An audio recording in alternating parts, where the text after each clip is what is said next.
হিন্দুদের ১২ মাসে ১৩ পার্বণের মধ্যে একটি অন্যতম পার্বণ হল হোলি বা দোল উৎসব। আর এই দোল উৎসবের একটি অন্যতম প্রধান অংশ হল হোলিকা দহন বা ন্যাড়াপোড়া। ফাল্গুন মাসে দোল পূর্ণিমার রাতে এই ন্যাড়াপোড়া করা হয়। এখন আমাদের অনেকের মনে প্রশ্ন জাগে, এই ন্যাড়াপোড়া কেন করা হয়, এর পেছনে কি কাহিনী আছে, কে সেই হোলিকা, কি ঘটেছিল তার সাথে, সেই কাহিনী আজ জানব। এই ন্যাড়াপোড়া বা হোলিকা দহন কাহিনী জুড়ে আছে ভগবান বিষ্ণুর নৃসিংহ অবতারের কাহিনীর সঙ্গে। ভগবান বিষ্ণুর চতুর্থ অবতার হলেন নৃসিংহদেব। তার দেহ মনুষ্যাকার, কিন্তু তার মস্তক ছিল সিংহের ন্যায়। মৎস্য পুরাণ অনুযায়ী নৃসিংহদেব অষ্টভুজ হলেও অগ্নিপুরাণ অনুযায়ী তিনি ছিলেন চতুর্ভুজ। হিন্দুদের বিশ্বাস অনুযায়ী তিনি সর্বদা বিপদ হতে ভক্তদের রক্ষা করেন, অর্থাৎ তিনি হলেন মহারক্ষক। ভাগবত পুরাণের একটি কাহিনী অনুসারে হিরণ্যক্ষ এবং হিরণ্যকশিপু পূর্বজন্মে ছিলেন বিষ্ণুর দ্বাররক্ষী জয় ও বিজয়।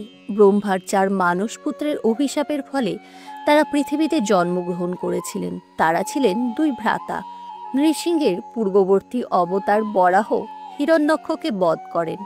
হিরণ্যক্ষের ভাই হিরণ্যকশিপু এই কারণে প্রবল বিষ্ণু বিদ্বেষী হয়ে ওঠেন।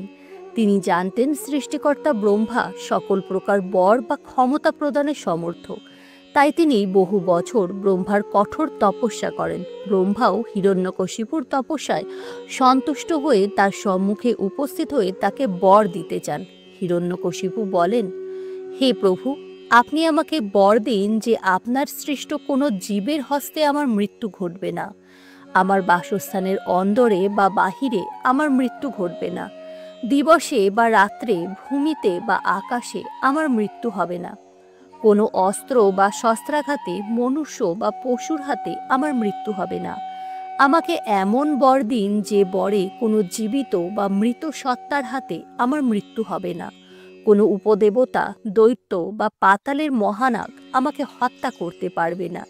যুদ্ধক্ষেত্রে আমাকে কেউই হত্যা করতে পারবে না। ভগবান ব্রহ্মা বললেন, তথাস্তু। হিরণ্যকশিপু যখন তপস্যা করছিলেন তখন তার স্ত্রী ছিলেন গর্ভবতী। এই সময় ইন্দ্র ও অন্যান্য দেবগণ তার প্রাসাদ আক্রমণ করেন। দেবর্ষি নারদ হিরণ্যকশিপুর স্ত্রী কায়াদুকে রক্ষা করেন এবং নিজ আশ্রমে নিয়ে যান।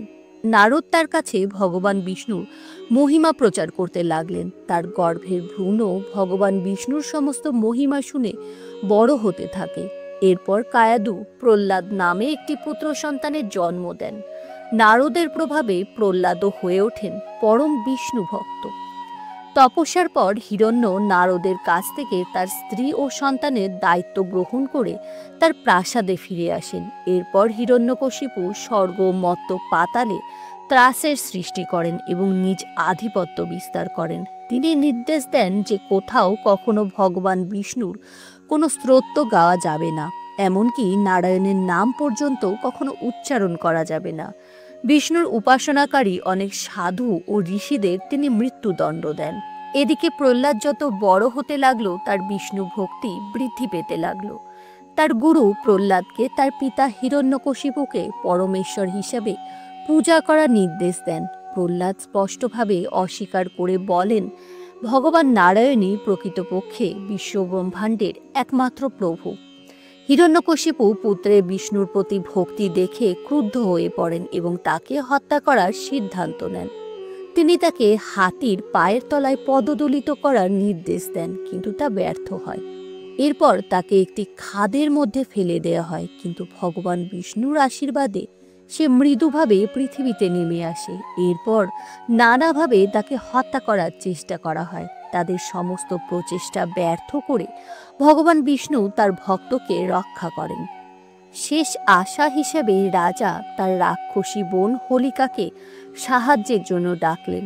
হোলিকার একটি বিশেষ চাদর ছিল, যা পরিধান করলে আগুনে তার কোনো ক্ষতি হতো না। হিরণ্যকশিপুর নির্দেশে একটি অগ্নিকুণ্ড তৈরি করা হয়। এরপর হিরণ্যকশিপু হোলিকাকে তার পুত্র প্রহ্লাদকে কোলে নিয়ে সেই অগ্নিকুণ্ডের ওপর বসতে বলেন, কারণ তার স্থির বিশ্বাস ছিল সেই চাদরের প্রভাবে হোলিকা আগুনের দ্বারা কোনো রকম ক্ষতিগ্রস্ত হবেন না। কিন্তু তার কোলে বসে থাকা প্রহ্লাদ সেই অগ্নিকুণ্ডে ভস্মীভূত হয়ে যাবে। ভক্ত প্রহ্লাদ জানতো তার সাথে কি হতে চলেছে, কিন্তু ভগবান বিষ্ণুর প্রতি অগাধ ভক্তি ছিল তার।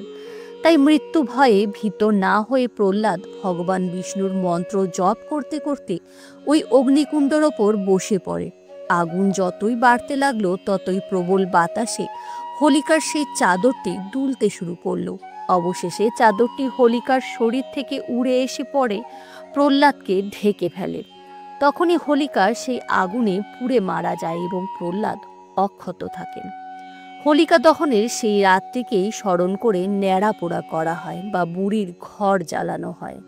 কিন্তু ভক্ত প্রহ্লাদের কাহিনী এখানেই শেষ নয়। হোলিকার মৃত্যুর খবর শুনে হিরণ্যকশিপু আরও ক্ষিপ্ত হয়ে উঠলেন। তিনি তার সৈনিকদের আদেশ দিলেন প্রহ্লাদকে তার রাজসভায় হাজির করতে। সৈন্যরা তখন প্রহ্লাদকে রাজার কাছে নিয়ে আসলেন। প্রহ্লাদ সেখানে উপস্থিত হয়ে বললেন, জয়, শ্রী হরির জয়। এই কথা শুনে হিরণ্যকশিপু আরও রেগে গিয়ে বললেন, কোথায় আছে তোমার সেই শ্রীহরি? সে দর্শন দেয় না কেন? প্রহ্লাদ শান্তভাবে বললেন, ভগবান বিষ্ণু সর্বত্র আছেন। হিরণ্যকশিপু প্রাসাদের একটি স্তম্ভ দেখিয়ে জিজ্ঞাসা করলেন, তোমার হরি কি এর ভেতরেও আছে? প্রহ্লাদ উত্তর দিয়ে বললেন, হ্যাঁ, তিনি এখানেও আছেন। তখন হিরণ্যকশিপু তার বিশাল গদাটি নিয়ে স্তম্ভটিকে জোরে আঘাত করলেন। স্তম্ভটি দুই ভাগে বিভক্ত হয়ে গেল এবং তা থেকে নৃসিংহদেব বেরিয়ে আসলেন।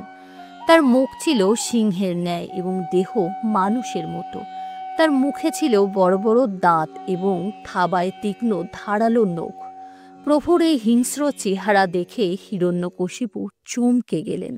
ব্রহ্মার বর যাতে বিফল না হয় এবং হিরণ্যকশিপুকেও হত্যা করা যায়, সেই কারণেই বিষ্ণু নৃসিংহ অবতার ধারণ করেছিলেন। এরপর নৃসিংহদেব ও হিরণ্যকশিপুর মধ্যে যুদ্ধ শুরু হয়। সেই যুদ্ধে হিরণ্যকশিপু পরাজিত হন।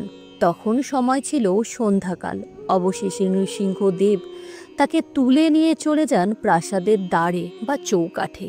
এরপর তাকে উরুতে চাপিয়ে দিলেন এবং বললেন, আমি না মানুষ, না পশু, না দানব, না দেবতা। এখন না সকাল না রাত্রি, এখন হলো সন্ধ্যাকাল। না তুমি তোমার মহলের ভেতরে আছো, না মহলের বাইরে আছো গৃহদ্বারে। তুমি না পাতালে আছো, না ভূমিতে, না আকাশপথে। তুমি আছো আমার উরুর ওপরে। এতএব এই সময় হলো তোমাকে বধ করার উপযুক্ত সময়। তোমাকে না আমি কোনো অস্ত্র দ্বারা বধ করব, না শস্ত্র দ্বারা। এই তীক্ষ্ণ ধারালো নখ দ্বারা তোমাকে আমি বধ করব।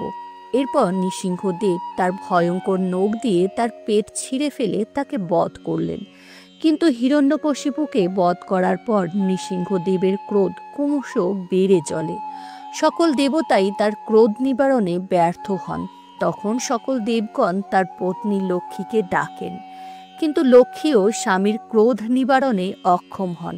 অবশেষে ব্রহ্মার অনুরোধে প্রহ্লাদ এগিয়ে আসেন এবং নৃসিংহদেবকে শান্ত করার জন্য তার স্তব গান শুরু করেন। ভক্ত প্রহ্লাদের স্তব গানে অবশেষে নৃসিংহদেব শান্ত হন। এরপর ভগবান নৃসিংহ প্রহ্লাদকে রাজা করলেন এবং তাকে সদাচরণ এবং কর্তব্য পালনের নির্দেশ দিলেন। অবশেষে ভগবান নৃসিংহদেব অন্তর্হিত হলেন।